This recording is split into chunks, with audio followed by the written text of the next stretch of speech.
हम इस समय खड़े हैं पालघर जिले के परनाली गांव के अंतर्गत। ऐसे में जो ग्रामस्थ अभी आप देख रहे हैं, हज़ारों की संख्या में यहाँ पे गांव वाले जमा हो चुके हैं। दरअसल 23 तारीख को इसी ग्राम पंचायत गांव के अंतर्गत Sane Guruji farming cooperative society के अंतर्गत जो इलेक्शंस था, उसी इलेक्शंस में कुछ ना कुछ दो गुटों में बंजारी समाज के और आदिवासी समाज के जो लोग थे जो पैनल में खड़े हुए थे। तो कहीं ना कहीं जीतने के बाद जो आदिवासी जो मूल बांधव हैं यहाँ के, इनका इलेक्शन में जीत होने के बाद तथाकथित जो यहाँ के पुराना पैनल था उनके द्वारा इनके ऊपर लगातार किसी विषय को लेकर बहस हुआ और बहस के बाद दोनों गुटों में ज़बरदस्त मारामारी देखने को मिला। 23 नवंबर की ये घटना है। 24 तारीख को जब मामला संज्ञान में आता है और वायरल होता है तो जो आरोपी थे उनके ऊपर तकरीबन 8 लोग के ऊपर एफआईआर दर्ज की गई है। क्या पूरा मामला था? आज एक बड़ा निषेध मोर्चा परनाली गांव से लेकर 5 मरक पुलिस थाने में पहुंचने वाला ये मोर्चा, हज़ारों की संख्या में लोग यहाँ पर आपको देखने मिल जाएंगे। यहाँ पर मार्क्सवादी पक्ष के शेरू वाघ जी आए हैं हिस्सा लेने के लिए। काय बोलणार आपण, कशा प्रकारे आपण या मोर्चाचा आपण हे करतोय, जाहीर पाठिंबा करतोय आणि काय विषय पूर्ण होता आज आपल्याला ग्राउंडवरती उतरावं लागलं? मुळात ह्या मोर्चाला आम्ही पाठिंबा दिलेला नसून हा मोर्चा आमच्या पक्षाच्या नेतृत्वाखाली निघत आहे। या डहाणू तालुका असेल, पालघर तालुका असेल, पालघर तालुक्याचे आमचे तालुका सेक्रेटरी रोशन उमतोल आणि बाकीचे सर्व आमचे पदाधिकारी यांच्या खाली नेतृत्वाखाली या मोर्चाचे आयोजन करण्यात आलेले आहे। मुद्द्याचं कारण असं आहे मोर्चाचं की गेल्या 2011 पासून या गावामध्ये एक सोसायटी आहे, साने गुरुजी सोसायटी। त्या सोसायटीच्या निवडणुका झालेल्या नव्हत्या। या तरुण पिढीने पुढे येऊन त्या सोसायटीमधला भ्रष्टाचार उघडकीस आणण्यासाठी अतिशय प्रयत्न केला आणि प्रयत्न झाल्यानंतर त्याची निवडणूक झाली। 23 तारखेला निवडणूक झाली, 23 नोव्हेंबरला। आणि निवडणुकीमध्ये 11 पैकी 10 उमेदवार हे आमचे निवडून आले होते। 10वा जो उमेदवार होता त्याला आणि त्यांच्या जो काय बिगर आदिवासीचं एक पॅनल होतं, त्या दोघांना समान मतं पडली होती। आणि निवडणूक अधिकाऱ्यांनी आणि बाकीच्या लोकांनी सेटिंग लावून झोल झपाटा करून त्या चिठ्ठीमध्ये एक बिगर आदिवासी उमेदवाराचा विजय घोषित केला आणि 9 उमेदवार आमच्या आदिवासींचे निवडून आले। आणि आदिवासी निवडून आल्यानंतर ह्याच गोष्टीचा राग धरून या बिगर आदिवासींनी या आदिवासी तरुणांना मारहाण केली आणि त्यांच्यावर प्राणघातक हल्ला केला। अतिशय पायदळीत उडवलं या लोकांना आणि एवढं मारहाण केलं की आमच्या एका कार्यकर्त्याचं त्यामध्ये मारहाणीत बोट मोडलं। आणि ही घटना दुर्दैवाने पोलिसांच्या समक्ष घडली आणि तरी सुद्धा पोलीस फक्त बघायची भूमिका घेत होती। संध्याकाळी 4 वाजता ते रात्री 11 वाजेपर्यंत आमची पोरं तिथे उपस्थित होती ॲट्रॉसिटी ॲक्टनुसार गुन्हा दाखल करण्यासाठी। मात्र पोलीस या बिगर आदिवासींना पाठीशी घालण्याचं काम करत होते, एफआयआर दाखल करण्यास तयार नव्हते। आणि जेव्हा आम्ही आंदोलनाचा इशारा दिला तेव्हा रात्री उशिरा 1 वाजता ॲट्रॉसिटी ॲक्ट आणि बाकीच्या विविध कलमानुसार ॲट्रॉसिटीनुसार गुन्हा दाखल झालेला आहे।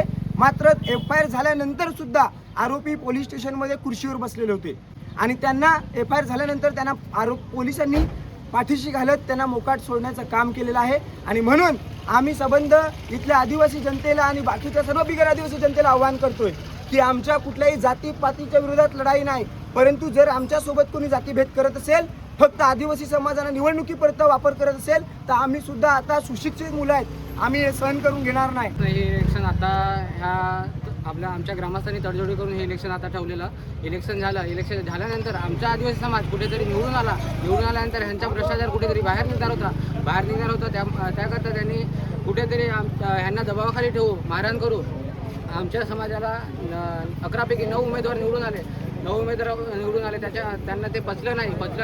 ह्याकरता त्यांनी मारहाण करून आम्ही यांना दबावाखाली ठेवू असं करून त्यांनी खूप बेदम मारहाण केली म्हणजे जीवघेणा हल्लाच केला। शेवटी जीवघेणा हल्लाच केला। तिथे पोलीस प्रशासन असून सुद्धाही त्यांनी पोलीस प्रशासनाने सोडवण्याचा प्रयत्नही केला नाही। असं एका साईडला दिसून येते की पोलीस प्रशासनही त्यांच्या बाजूला आहे। मारहाण झाली त्यावेळेला पोलीस सुद्धा तिथे होते। पोलीस तुम्ही लोकांच्या रक्षणासाठी असतात, देश सेवेसाठी असतात, मग तिथे काय मुलांची रक्षण, काय तुम्ही भांडणं वगैरे सोडवली? वाटेल तसं त्या मुलांना मारला, हाताचं बोट कुठे पडलं त्या मुलांना मारलं, मग तुम्ही लोक तिथे काय करत होते? की आमच्या पोरा लोकांना जिंकून आल्यानंतर ते लोकांनी मारलं तर आम्हाला ह्याच्यावर न्याय भेटला पाहिजे आणि आम्ही पोलिसांना पण सोडणार नाही, कारण आमच्या गरिबांना न्याय देत नाही, ते लोकांना न्याय घेतले कारण ते कुठल्या तरी दबावाखाली कामं करतात। तर आम्ही एक ऐकणार नाही, आम्ही जाणार पुढे। आपली मागणी काय शेवटची? आमची एकच मागणी आहे की त्या आमच्या ज्या कार्यकर्त्याला मारहाण झाले त्याचा बोट मोडलेला आहे। हाफ मर्डर 307 जुनं कलम होतं, आता 109 नुसार BNSचा कायदा आलेला आहे, त्यानुसार कलम वाढ करा।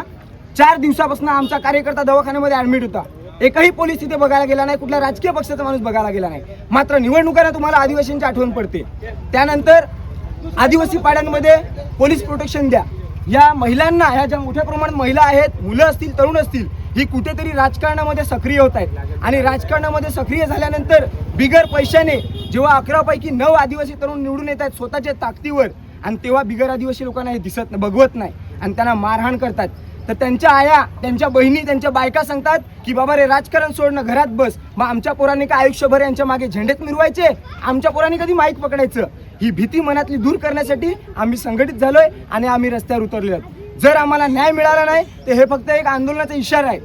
येत्या काही दिवसामध्ये फक्त 9 ऑगस्टला आम्ही एकत्र येणार नाही, तर असा आदिवासींवर अन्याय झाल्यानंतर सुद्धा अख्ख्या कलेक्टर ऑफिसला, SP ला, DYSP ला, वेळ आली तर मंत्रालयाला महाघेराव घालण्याची तयारी आमच्यामध्ये आहे.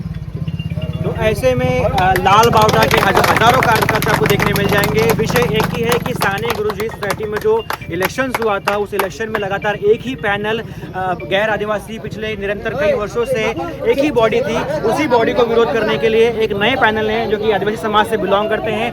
उन्होंने जब जमीन पर उतरने का निर्णय लिया और उतरने के साथ 11 में से 9 उम्मीदवार चुनकर आते हैं, तो शायद यही जो हार है वो शायद देखी नहीं गई गैर आदिवासी लोगों को। तो ऐसे में बात बिगड़ती है, मारामारी तक पहुंच जाती है और आज मारामारी के बाद जो आदिवासी जो लोग थे उनके साथ जबरदस्त मारामारी हुई और ये मामला आज यहाँ तक आंदोलन तक पहुंच चुका है। किस तरीके से यहाँ पर जो आंदोलन की मांग हो रही है, सड़क पर लोग उतर चुके हैं, जो FIR हुआ है उसके बाद लोगों को अरेस्ट करने की जो मांग हो रही है, इस पर किस तरीके से पुलिस प्रशासन भूमिका लेती है तो कुछ देखने मिलता है। तो खैर वाला वक्त बताएगा।